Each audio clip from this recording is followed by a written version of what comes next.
الحمدللہ رب العالمین والصلاة والسلام علی سید الانبیاء والمرسلین اما بعد فاعوذ باللہ من الشیطان الرجیم بسم اللہ الرحمن الرحیم الصلاة والسلام علیک یا رسول اللہ وعلی آلک واصحابک یا حبیب اللہ صلی اللہ تعالی علیہ وآلہ واصحابہ اجمعین وبارک وسلم ابدا الی یوم الدین۔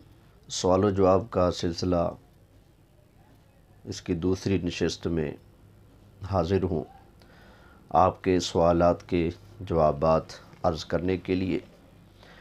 جیسا کہ آپ نے پوسٹ پر پڑھا تھا کہ ہمارا یہ سلسلہ ہر اتوار کو 4 بجے یوٹیوب پر اپلوڈ ہو جائے گا، لیکن کچھ مصروفیات کی بنا پر وہ سلسلہ ٹائم پر ریکارڈ نہ ہو سکا، تو آج ایک دن کی تاخیر کے ساتھ یہ سلسلہ آپ کے سامنے پیش خدمت ہے۔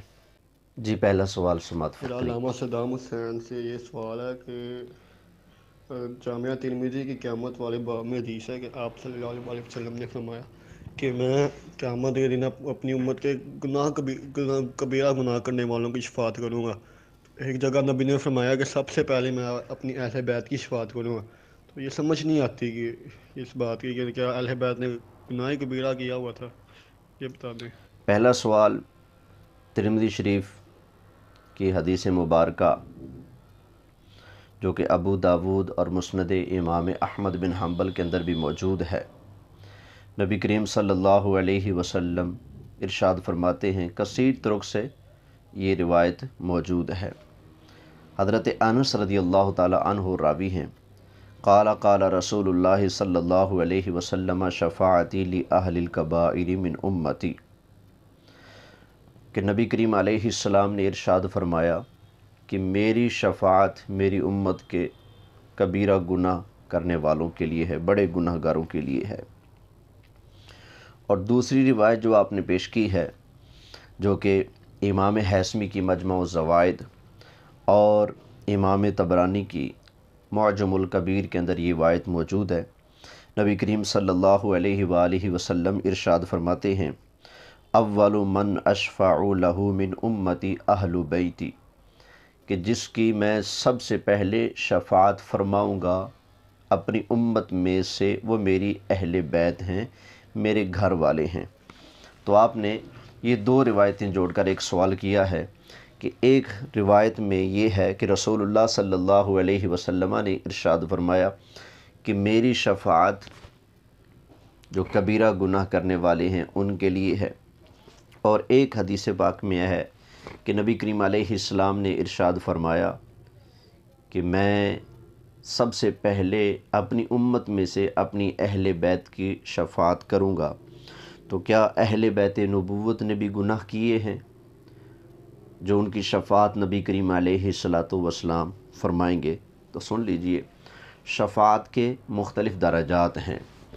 اللہ تعالیٰ کے عذاب سے چھڑوانا، اللہ کی بارگاہ میں عرض کر کے، سفارش کر کے، جہنم سے نکال کر جنت میں داخل فرمانا، یہ بھی شفاعت ہے۔ اور ایک شفاعت ہے بلندی درجات کے لیے کہ نبی کریم علیہ السلام اپنی اہل بیت پاک کی اللہ کی بارگاہ میں شفاعت کریں گے، تو نبی کریم علیہ السلام کی شفاعت سے اللہ تعالیٰ ان کے درجات کو بلند فرمائے گا۔ ایک شفاعت کا یہ معنی بھی ہے، بلندی درجات۔ تو جو مقربین ہیں، نیک لوگ ہیں، اللہ تعالیٰ ان کے حق میں حضور کی شفاعت یوں قبول فرمائے گا کہ نبی کریم علیہ السلام کی شفاعت کی برکت سے اللہ تعالیٰ ان کے درجے اور زیادہ بلند فرما دے گا۔ تو یوں اہل بیت پاک کے حق میں نبی کریم علیہ السلام کی شفاعت ہوگی کہ حضور علیہ السلام ان کی شفاعت فرمائیں گے، حضور کی شفاعت کی برکت سے اللہ تعالیٰ ان کے درجے مزید بلند فرمائے گا۔ اور ایک بات یاد رکھیے، ہمارا اہل سنت کا یہ عقیدہ ہے کہ اللہ کی کل مخلوق میں انبیاء علیہم السلام اور ملائکہ، یہ دو ہستیاں ہیں، دو قسم کی مخلوق ہیں جو کہ معصوم عن الخطا ہیں۔ یہ گناہوں سے پاک ہیں، صاف ہیں، معصوم ہیں۔ انبیاء اور ملائکہ کے علاوہ کسی کو معصوم نہیں کہہ سکتے۔ تو اہل بیت اطہار سے قیامت تک سرکار صلی اللہ علیہ وسلم کی آل نے پیدا ہونا ہے اور بڑھتے رہنا ہے، تو امکان ہے غلطی کا، گناہ کا، ٹھیک ہے نا۔ یہ معصوم نہیں ہے، معصوم صحابہ بھی نہیں ہے، معصوم اہل بیت بھی نہیں ہے، معصوم کوئی امام بھی نہیں ہے، معصوم صرف و صرف ملائکہ اور انبیاء علیہم السلام ہیں۔ واللہ تعالی عالم ورسولہ عالم، صلی اللہ علیہ وآلہ وسلم۔ جی آپ کا دوسرا سوال۔ السلام علیکم۔ دوسرا سوال یہ ہے کہ قرآن مجید کی سورہ زمر کی آیت نمبر 42 میں یہ لکھا ہے کہ جب کوئی بندہ مر جاتا ہے تو اس کی روح اللہ تعالیٰ واپس نہیں اٹھاتا۔ تو ویسے قرآن مجید میں بہت سی آیات ہیں جس میں اللہ تعالیٰ نے چیز کو مار کے دوبارہ زندہ کیا، تو یہ کیا ایک جگہ اللہ تعالیٰ کہہ رہا ہے کہ قرآن روح واپس نہیں کرتا، اور دوسری جگہ زندہ کر رہا ہے، یہ بات بھی نہیں سمجھ آتی، مجھے سمجھا دیں۔ ہاں جی، آپ کا دوسرا سوال ہے کہ سورہ زمر آیت نمبر 42 میں اللہ تعالیٰ نے یہ ارشاد فرمایا ہے کہ اللہ تعالیٰ نفسوں کو موت دیتا ہے تو ان کی روح لوٹ کر واپس نہیں آتی، اور قرآن کریم میں ہی بہت ساری مثالیں موجود ہیں کہ مرنے کے بعد اسی دنیا میں لوگ دوبارہ واپس جی کر آئے ہیں، زندہ ہو کر اس دنیا میں واپس آئے ہیں۔ تو کیا مطلب ہے اس بات کا؟ دیکھیے جی، اللہ تعالیٰ نے جو سورہ زمر آیت نمبر 42-24 پارے میں ارشاد فرمایا ہے، اللہ یتوفی الانفس حین موتہا، اللہ نفسوں کو موت دیتا ہے ان کی موت کے وقت، واللتی لم تمت فی منامہا، اور ان کو بھی موت دیتا ہے جو نیند میں ہوتے ہیں، ان کو نیند کی حالت میں اللہ تعالیٰ موت دیتا ہے۔ فَيُمْسِكُ الَّتِي قَضَى عَلَيْهَا الْمَوْتِ، تو جن پر موت کا فیصلہ ہو چکا ہوتا ہے ان کی روح کو روک لیا جاتا ہے، اس دنیا میں دوبارہ ان کو زندہ کر کے نہیں بھیجا جاتا۔ وَيُرْسِلُ الْأُخْرَى، اور جن کو نیند کی حالت میں موت آتی ہے، جب ان کی نیند کا وقت ختم ہوتا ہے تو ان کی روح کو ان کے جسم کے اندر لوٹا دیا جاتا ہے، تو پھر وہ دنیا میں وہ حشاش بشاش جیسے پہلے تھے وہ ویسے ہی ہوتے ہیں۔ تو سوتے میں موت واقع ہوتی ہے، ایک تو یہ بیان کیا جا رہا ہے، اور دوسرا یہ بیان کیا جا رہا ہے کہ جن کو اللہ تعالیٰ موت دیتا ہے، ان کی روحوں کو روک لیتا ہے، تو ان کو اس دنیا میں دوبارہ واپس نہیں لوٹایا جاتا۔ جن کو نیند میں موت دیتا ہے ان کی روحوں کو واپس لوٹا دیتا ہے، اور جن کو ویسے موت دیتا ہے یا پھر جن کی موت کا فیصلہ ہو چکا ہوتا ہے ان کی روحیں روک لی جاتی ہیں، وہ دنیا میں واپس پلٹ کر نہیں آتے، اور جن کی روحوں کو روکا نہیں جاتا وہ اپنی موت کے بعد، نیند کے بعد اٹھ کر دوبارہ اس دنیا میں آ جاتے ہیں۔ اب یہاں سے سمجھیے گا، اللہ تعالیٰ کا قانون یہی ہے کہ مرنے کے بعد اس دنیا میں کوئی واپس نہیں آتا، لیکن کبھی کبھی شاذ بھی تو ہوتا ہے نا، اللہ تعالیٰ اپنی قدرت کے نظارے، اپنی پاور، اپنی طاقت دکھاتا ہے کہ میں یوں بھی کر سکتا ہوں، جیسا کہ وہ پہلے پارے میں وہ بنی اسرائیل کا جو مقتول تھا وہ زندہ ہوا نا، فَقُلْ نَضْرِبُوهُ بِبَعْضِهَا كَذَلِكَ يُحْيِي اللَّهُ الْمَوْتَى، فرمائے تھے اس گائے کو ذبح کرو، اس کے گوشت کا ٹکڑا اس مرنے والے کے جسم کے ساتھ مس کرو، ٹچ کرو، یہ اللہ کے حکم سے زندہ ہو جائے گا۔ كَذَلِكَ يُحْيِي اللَّهُ الْمَوْتَى، اللہ تعالیٰ اسی طرح مردوں کو زندہ فرماتا ہے۔ تو مردوں کو زندہ کر دینا اسی دنیا میں یہ بھی رب کی شان ہے، اور مار کر اس دنیا میں دوبارہ واپس نہ بھیجنا یہ بھی اللہ کی شان ہے، دونوں شانیں اللہ کی برحق ہیں۔ قانون یہی ہے عام طور پر کہ جو جس پر موت طاری ہو چکی، جو فوت ہو چکا، وہ پلٹ کر اس دنیا میں واپس نہیں آتا، یہ اللہ کا قانون ہے۔ لیکن اللہ تعالیٰ کبھی اپنی یوں قدرت دکھاتا بھی ہے کہ اس دنیا میں واپس بھی بھیج دیتا ہے۔ أَلَمْ تَرَ إِلَى الَّذِينَ خَرَجُوا مِنْ دِيَارِهِمْ وَهُمْ أُلُوفٌ حَذَرَ الْمَوْتِ فَقَالَ لَهُمُ اللَّهُ مُوتُوا ثُمَّ أَحْيَا، یہاں پر بھی یہی ذکر ہو رہا ہے۔ اور حضرت ابراہیم علیہ السلام نے جو 4 پرندے زندہ کیے تھے اللہ کے حکم سے، تو وہ بھی تو مردوں کے زندہ ہونے کا ذکر ہے، اور قرآن کریم میں جو حضرت عیسیٰ علیہ السلام کے مردوں کو زندہ کرنے کا ذکر موجود ہے، تو یہ اسی بات کی دلیل ہے کہ اللہ تعالیٰ کبھی اپنے پیاروں کی عظمت دکھانے کے لیے، کبھی اپنی قدرت اور پاور کا اظہار کرنے کے لیے اللہ تعالیٰ مرنے والوں کو زندہ کر کے اسی دنیا میں واپس بھیج دیتا ہے۔ لیکن یہ شاذ ہے، قانون یہی ہے کہ مرنے والے مرنے کے بعد اس دنیا میں واپس نہیں آتے۔ جی اگلا سوال۔ قبلہ محترم حضرت علامہ مناظر اسلام صدام حسین امینی قادری دامت برکاتہم عالیہ، آپ کی بارگاہ میں سوال عرض ہے کہ جو لوگ یہ کہتے ہیں کہ کافر کو بھی کافر نہ کہو، ایسا کہنا کیسا ہے؟ جواب عرض فرما دیجیے گا۔ یہ کراچی سے صاحب ہیں جنہوں نے یہ سوال کیا ہے، تو ان کے امام صاحب ہیں، وہ یہ تقریر کرتے ہیں کہ کافر کو بھی کافر مت کہو۔ اچھا جی، کس کو کافر مت کہو؟ کہیں گے کافر کو۔ حضرت کافر تو آپ نے خود کہہ دیے۔ جب آپ نے کہا کہ کافر کو کافر مت کہو، تو کیا آپ نے اس کو کافر کہا کہ نہیں کہا؟ اگر نہیں کہا، آپ کہتے ہیں نہیں یہ تو میں بتا رہا ہوں، کہہ نہیں رہا، تو میں کہتا ہوں آپ جیسے بے وقوف کو بے وقوف مت کہو۔ آپ کی شان بیان ہو رہی ہے، آپ کو بے وقوف کہا جا رہا ہے۔ آپ جیسے جاہل کو جاہل نہیں کہنا چاہیے۔ اب بتائیے ان لفظوں میں آپ کو جاہل کہا جا رہا ہے یا نہیں کہا جا رہا؟ آپ کو تو جاہل کہا جا رہا ہے، تو آپ بھی ان لفظوں میں کافر کو خود کافر کہہ رہے ہیں۔ پھر آپ بتا رہے ہیں کہ جو اس کو کافر نہ کہا جائے۔ کس کو کافر نہ کہا جائے؟ کافر کو۔ تو کافر تو آپ نے خود فرما کر اپنے قاعدے کو خود ہی توڑ دیا کہ کافر کو کافر نہیں کہنا چاہیے۔ اچھا، جب ہم پوچھتے ہیں لوگوں سے کہ ہاں بھی بتاؤ کافر کو کافر کیوں نہیں کہنا چاہیے، تو بسا اوقات جواب یہ آتا ہے کہ جناب ہو سکتا ہے کہ یہ کل کو مسلمان ہو جائے، تو اس لیے اس کو کافر نہیں کہنا چاہیے۔ اچھا، پھر اگر یہی بات ہے تو پھر کسی مسلمان کو مسلمان بھی نہیں کہنا چاہیے، کیونکہ جس طرح کافر مسلمان بن جاتے ہیں اسی طرح مسلمان بھی تو مرتد ہو کر کافر بن جاتے ہیں، تو پھر مسلمان کو بھی مسلمان نہیں کہنا چاہیے، زندہ کو زندہ نہیں کہنا چاہیے، کیا پتہ وہ مر جائے، بیوی کو بیوی نہیں کہنا چاہیے، کیا پتہ طلاق ہو جائے، بہنوئی کو بہنوئی نہیں کہنا چاہیے، کیا پتہ وہ طلاق دے دے ہمشیرہ کو۔ اب یہ آپ کی قیاس رائیاں کہاں سے آپ نے نکال لیں بنا لیں؟ کیا قرآن میں لکھا ہے کافر کو کافر نہ کہو؟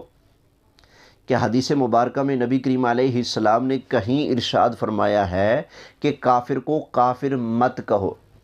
بلکہ اللہ کا قرآن پڑھتے جائیں، اللہ تعالیٰ تو واضح لفظوں میں کافروں کو کافر کہتا ہے، بلکہ اپنے محبوب کو بھی فرماتا ہے قل یا ایھا الکافرون۔ منافقوں کو منافق کہتا ہے، اذا جاءک المنافقون، منافق کو منافق کہا، کافر کو کافر کہا، مومنوں کو یا ایھا الذین آمنوا صلوا علیہ وسلموا تسلیما، صلی اللہ علی النبی الامی وآلہ صلی اللہ علیہ وسلم صلاۃ و سلام علیک یا رسول اللہ وعلی آلک و اصحابک یا حبیب اللہ۔ تو اس آیت کریمہ میں مومنوں کو مومن کہا، اور پچھلی جو آیتیں میں نے پڑھی ہیں کافروں کو کافر، منافقوں کو منافق کہا، یہودیوں کو یہودی کہا، عیسائیوں کو عیسائی کہا، سابعین کو سابعین کہا، گمراہ کو گمراہ کہا، کافر کو کافر کہا۔ تو اللہ تعالیٰ نے تو کھول کھول کر بیان کیا ہے کہ یہ کافر ہے، یہ فلاں ہے، یہ فلاں ہے، یہ فلاں ہے۔ تو آپ جو کہہ رہے ہیں جی کافر کو کافر نہیں کہنا چاہیے، تو یہ آپ نے کہاں سے نکال لیے؟ جی فرمائیے۔ ہاں جی، چوتھا سوال سماعت کیجیے۔ حضرت علامہ صدام حسین امینی قادری دامت برکاتہم عالیہ، آپ کی بارگاہ میں حضرت سوال ہے کہ جو پیر یا مسجد کے امام یہ کہتا ہو کہ جس مسجد کے ممبر سے پیار، محبت، احتیاط کی بات ہوتی ہو اس کے پیچھے نماز ادا کر لو اور اپنا مسلک اپنے پاس رکھو، آپ کی نماز ہو جائے گی، اس کے بارے میں شرعی حکم کیا ہے، ارشاد فرما دیجیے گا۔ ہاں جی، کسی پیر صاحب کا یا امام صاحب کا یہ کہنا کہ جس منبر سے پیار کی، محبت کی، احتیاط کی میٹھی میٹھی باتیں ملتی ہوں، اس کے پیچھے نماز پڑھ لینی چاہیے۔ اپنا عقیدہ تم اپنے پاس رکھو۔ حضرت اگر یہی بات ہے کہ جس منبر سے بھی کوئی پیار کی بات مل جائے، جس منبر سے محبت کی بات مل جائے، اس کے پیچھے نماز پڑھ لینی چاہیے، اپنا عقیدہ اپنے پاس رکھو، تو مجھے بتائیے یہ جو قادیانی ہیں، ختم نبوت کے منکر ہیں، یہ منبروں پر بیٹھتے ہیں جب، تو کیا یہ میٹھی باتیں نہیں کرتے؟ کیا یہ پیار کی باتیں نہیں کرتے؟ کرتے ہیں۔ اور آپ کو بتا دوں، تم لوگ اتنی پیار کی باتیں نہیں کرتے ہو جتنی پیار کی باتیں یہ قادیانی کرتے ہیں۔ تو کیا خیال ہے اگر منبر سے پیار کی باتیں سنائی دیں، محبت کی باتیں اگر سنائی دیں منبر سے، تو اس کے پیچھے آنکھیں بند کر کے نمازیں پڑھ لیں گے؟ مجھے بتائیں، جس دکان سے سودا ملتا ہو، آپ کی ڈیمانڈ اپنی جگہ، سودا خراب ہو صحیح ہو آپ لے لیں گے؟ آپ کہیں گے نہیں جی، سودا جہاں سے اچھا ملے گا وہیں سے لینا ہے، یہاں گھی 2 نمبر ہوتا ہے نہیں لینا، یہاں سے کپڑا صحیح نہیں ملتا نہیں لینا، یہاں سے اناج صحیح نہیں ملتا نہیں لینا، یہاں کی یہ چیزیں خراب ہوتی ہیں، اس دکان کی مٹھائی خراب ہوتی ہے نہیں لینا، یہاں سے ایکسپائر چیزیں ملتی ہیں تو نہیں لینی، یہاں کا ڈاکٹر عملہ 2 نمبر ہے تو یہاں سے میڈیسن نہیں لینی۔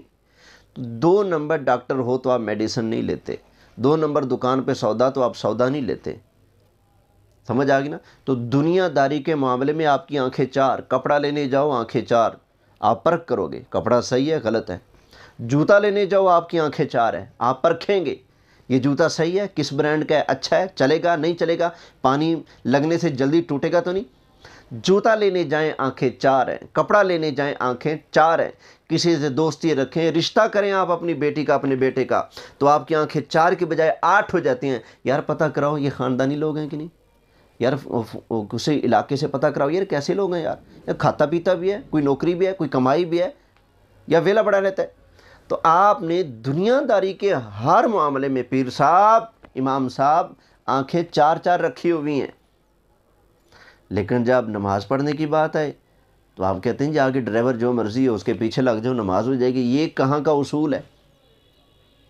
مجھے بتائیں، جس بندے کا یہ عقیدہ ہو کہ نماز کے اندر رسول اللہ صلی اللہ علیہ وسلم کا خیال معاذ اللہ بیل اور گدھے کے خیال سے زیادہ برا ہے، بیل اور گدھے کا خیال آئے گا تو نماز ہو جائے گی، لیکن اگر رسول اللہ صلی اللہ علیہ وسلم کا خیال آئے گا تو نماز نہیں ہوگی۔ بتائیے کیا اس کے پیچھے نماز ہو جائے گی؟ کافر بے ایمان کے پیچھے قادیانی مسلح پر چڑھ جائے نماز ہو جائے گی؟ عیسائی اگر چڑھ جائے نماز ہو جائے گی؟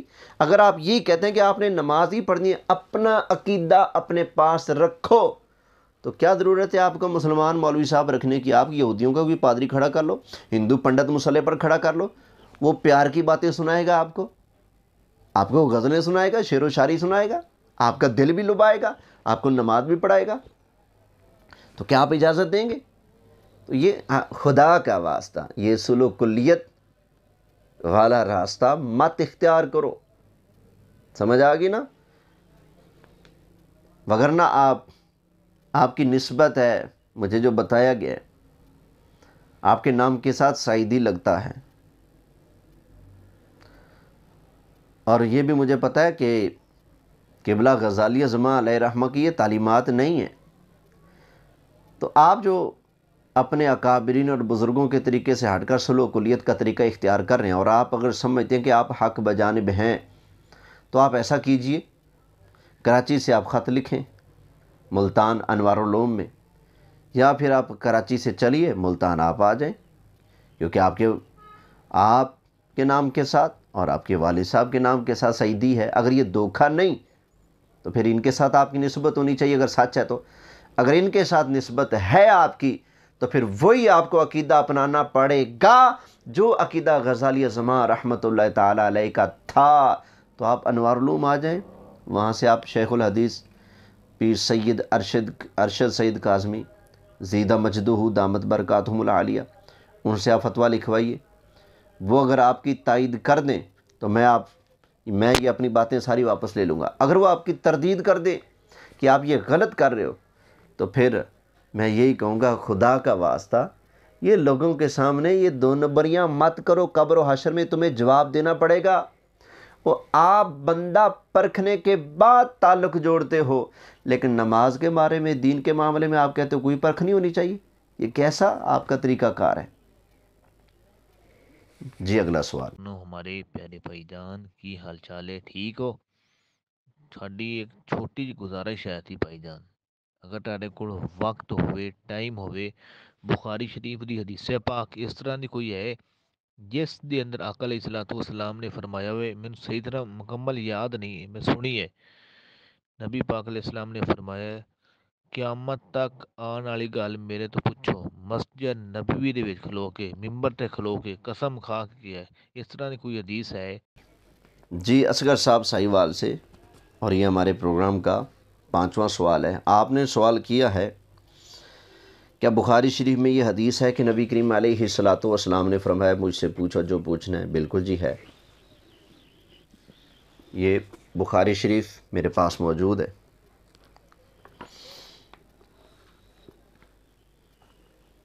کتاب العلم ہے اور اس کی حدیث نمبر 92 ہے۔ حضرت ابو موسیٰ اشعری کہتے ہیں قال سئل النبی صلی اللہ علیہ وسلم عن اشیاء کرہہا، کہ نبی کریم علیہ السلام سے لوگوں نے کچھ چیزوں کے بارے میں سوال کیا تو نبی کریم علیہ السلام کو ناگوار گزرا۔ فلما اکثر علیہ غضبا، جب حضور سے بار بار سوالات کیے گئے تو نبی کریم علیہ السلام کو غصہ آ گیا، جلال آ گیا۔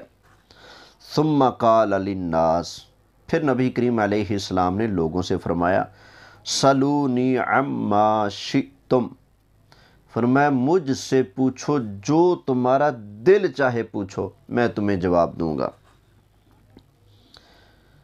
قال رجل من ابی، تو ایک شخص کھڑا ہوا، اس نے کہا یا رسول اللہ میرا باپ کون ہے؟ قال ابو کا حذیفہ، فرمایا تیرا باپ حذیفہ ہے۔ پھر دوسرا آدمی کھڑا ہوا، فقال من ابی یا رسول اللہ صلی اللہ علیہ وسلم، آقا میرا باپ کون ہے؟ فقال ابو کا سالم مولا شیبہ، فرمایا وہ جو شیبہ کا غلام ہے نا سالم، وہ تیرا باپ ہے۔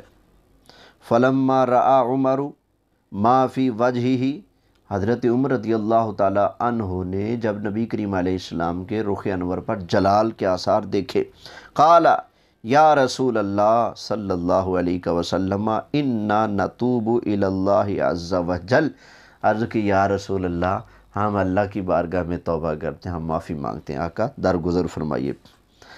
اور ایک حدیث مبارکہ میں ہے نبی کریم علیہ السلام نے فرمایا سلونی،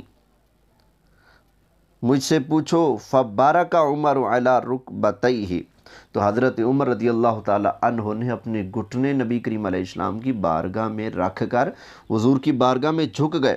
فقال رضینا باللہ ربا، یا رسول اللہ ہم اللہ کے رب ہونے پر راضی ہیں، وبالاسلام دینا، اور اسلام کے دین ہونے پر راضی ہیں، وبمحمد نبیّا، اور جناب محمد رسول اللہ کے نبی ہونے پر ہم راضی ہیں آقا۔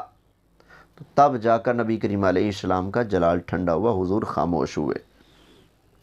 تو یہ روایت بخاری شریف میں متعدد مقامات پر ہے۔ بخاری شریف حدیث نمبر 92 اور 93، کیا یہ میں نے الفاظ آپ کے سامنے پیش کیے ہیں۔ اس کے علاوہ یہ بخاری شریف میں حدیث نمبر 540، 749، 4621، 6362، 6468، 6486، 7099، 7090، 7091 اور 7294 اور 7295، ان مقامات پر الفاظ کے تھوڑے بہت رد و بدل کے ساتھ یہ حدیث مبارکہ موجود ہے۔ تو بالکل نبی کریم علیہ السلام نے ارشاد فرمایا تھا سلونی عما شئتم، مجھ سے پوچھو جو پوچھو کہ میں تمہیں جواب ارشاد فرماؤں گا۔ بلکہ یہ بھی تو آیا نا بخاری میں، نبی کریم علیہ السلام نے ارشاد فرمایا تھا لا تسألونی عن شیء الا بینت لکم، جو دل کرتا ہے پوچھو میں تمہیں بیان کر دوں گا، جو پوچھو گے وہ میں تمہیں بتاؤں گا۔ لا تسألونی عن شیء فیما بینکم و بین الساعہ الا اخبرتکم بہ، فرمایا اب سے لے کر قیامت تک جو ہونے والا ہے مجھ سے پوچھو، جو پوچھو گے میں تمہیں جواب ارشاد فرما دوں گا۔ تو یہ روایت بالکل موجود ہے۔ بس میرا ایک آخری سوال ہے، اہل حدیث مولوی کہندے نے جدوں نبی پاک علیہ السلام نے پردہ مبارک فرمایا، ਉਹਨਾਂ ਦੇ ਲਫ਼ਜ਼ ਨਹੀਂ ਇਹ ਮੈਂ ਕਹਿ ਰਿਹਾ, ਜਿਸ ਤਰ੍ਹਾਂ ਦੇ ਉਹਨਾਂ ਦੇ ਲਫ਼ਜ਼ ਹੁੰਦੇ ਤੁਹਾਨੂੰ ਵੀ ਪਤਾ ਹੈ, ਤੁਸੀਂ ਮੇਰੇ ਤੋਂ ਬਿਹਤਰ ਜਾਣਦੇ ਜੇ। ਉਹ ਕਹਿੰਦੇ ਨੇ ਜਦੋਂ ਨਬੀ ਪਾਕ ਅਲੈਹਿ ਸਲਾਮ ਨੇ ਪਰਦਾ ਮੁਬਾਰਕ ਫਰਮਾਇਆ, ਸਾਹਬਾ ਇਕਰਾਮ ਨੇ ਨਬੀ ਤੋਂ ਜਾਣ ਤੋਂ ਬਾਅਦ یا رسول اللہ نہیں کیا ہے۔ اس دا حوالہ فرما دیو، بہت مہربانی جی۔ اصغر صاحب ضلع سہیوال سے آپ کا دوسرا سوال۔ ہاں جی بالکل، یہ بڑا پراپیگنڈا کرتے ہیں، لوگوں کو کہتے ہیں کہ رسول اللہ صلی اللہ علیہ وآلہ وسلم کے صحابہ نے نبی کریم علیہ السلام کی وفات کے بعد کبھی بھی یا رسول اللہ نہیں کہا، نبی کریم علیہ السلام کو مدد کے لیے نہیں پکارا۔ تو حضور کی ظاہری حیات میں یا رسول اللہ کہتے رہے، حضور کی وفات کے بعد کبھی کسی صحابی نے یا رسول اللہ نہیں کہا۔ یہ ایسے دونوں پاؤں جوڑ کے جھوٹ بولتے ہیں، اور اتنا جھوٹ بولتے ہیں کہ لوگ جھوٹ کو سچ سمجھنے لگیں۔ اتنی کثرت سے یہ لوگ اس بات کو لے کر جھوٹ بولتے ہیں۔ تو کیوں نہیں کہا جی صحابہ نے؟ صحابہ نے تو نبی کریم علیہ السلام کی وفات کے بعد یا رسول اللہ کہا ہے۔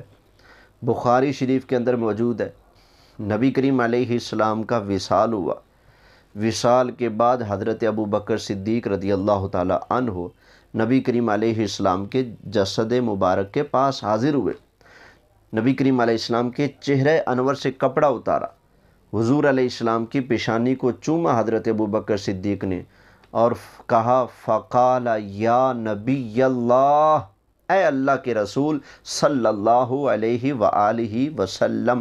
اب بتائیے کیا یہ حضرت ابو بکر صدیق رضی اللہ تعالیٰ عنہ بعد از وصال نبی کریم علیہ السلام کو نہیں کہہ رہے یا رسول اللہ یا نبی اللہ؟ اور پھر ایک اور روایت الادب المفرد، یہ سامنے میرے موجود ہے، نبی کریم علیہ السلام کے صحابی حضرت عبداللہ بن عمر رضی اللہ تعالیٰ عنہ کا پاؤں سن ہو گیا تھا، تو کسی نے کہا اذکر احب الناس الیک، آپ ان کو پکاریے جو آپ کو لوگوں میں سب سے زیادہ محبوب ہے، سب سے زیادہ پیارا ہے۔ فقال یا محمدا، تو انہوں نے پکارا یا محمدا، بس ایسا پکارنے کی دیر تھی، اللہ نے ان کے پاؤں کو درست فرما دیا، ٹھیک فرما دیا۔ تو یہ صحابہ نے حضور علیہ السلام کو وفات کے بعد بھی یا رسول اللہ کہا ہے۔ البدایہ والنہایہ اٹھائیے، وہ جب مسلمہ کذاب کے خلاف صحابہ کرام علیہم رضوان معرکہ آ رہا تھے، تو حضرت خالد بن ولید رضی اللہ تعالی عنہ نے جب ملاحظہ کیا کہ جنگ فتح نہیں ہو رہی، اور یہ بھی دیکھا کہ مسلمان نعرہ لگاتے ہیں نعرہ تکبیر اللہ اکبر، کیونکہ مسلمہ والے بھی تو اللہ کو مانتے تھے نا، تو ادھر سے بھی نعرہ لگتا تھا اللہ اکبر، ادھر سے بھی اللہ اکبر۔ اب یہ دونوں طرف نعرہ ایک لگ رہا ہے، پرکھ نہیں ہو رہی ہے اپنا کون ہے بیگانہ کون ہے۔ حضرت خالد بن ولید رضی اللہ تعالی عنہ ایک اونچے ٹیلے کے اوپر تشریف لے گئے، اوپر چڑھ گئے۔ ثم نادى بشعار المسلمین، پھر آپ نے فرمایا او مسلمانوں اپنا خاص نعرہ لگاؤ، جو مسلمانوں کی نشانی والا نعرہ ہے، خاص نعرہ، وہ نعرہ لگاؤ۔ تو وَقَانَ شِعَارُهُمْ يَوْمَئِذٍ یا محمد یا رسول اللہ۔ تو حافظ ابن کثیر لکھتے ہیں، روایت نقل کرتے ہیں، اس دن صحابہ کرام کا خاص نعرہ تھا یا محمد یا رسول اللہ۔ تو صحابہ کرام نے حضور کی وفات کے بعد نبی کریم علیہ السلام کو لفظ یا سے پکارا ہے۔ اور وہ حدیث تو آپ کو یاد ہونی چاہیے، جب بارش نہیں ہو رہی تھی تو حضرت بلال بن حارث المزنی سیدھے نبی کریم علیہ السلام کے در دولت پر حاضر ہوئے، حضور کی قبر پر، اور کہا یا رسول اللہ استسق اللہ لی امتک فإنہم قد ہلکوا، یا رسول اللہ امت ہلاک ہو رہی ہے، اللہ کی بارگاہ سے ہمیں بارش دلوا دیں۔ تو یہ حدیث بھی تو ہے نا، اس میں صحابی رسول حضرت بلال بن حارث المزنی قبر انور پر جا کر نبی کریم علیہ السلام کو لفظ یا سے پکار رہے ہیں۔ تو پتہ چلا صحابہ کرام علیہم رضوان نبی کریم علیہ السلام کو لفظ یا سے پکارا کرتے تھے۔ ایک بھائی نے سوال کیا، حدیث پاک کا حوالہ پوچھا ہے کہ جو شخص اپنے زمانہ جاہلیت کے آباء پر فخر کرے تو وہ اپنے باپ کا شرمگاہ کو کاٹ کر منہ میں رکھ لے، تو اس کا حوالہ تو یہ الادب المفرد امام بخاری علیہ رحمہ کی کتاب ہے، اس کے اندر بھی موجود ہے، اور امام نسائی کی سنن الکبریٰ اس کے اندر بھی موجود ہے۔ اس کے علاوہ مسند احمد بن حنبل کے اندر بھی یہ روایت موجود ہے۔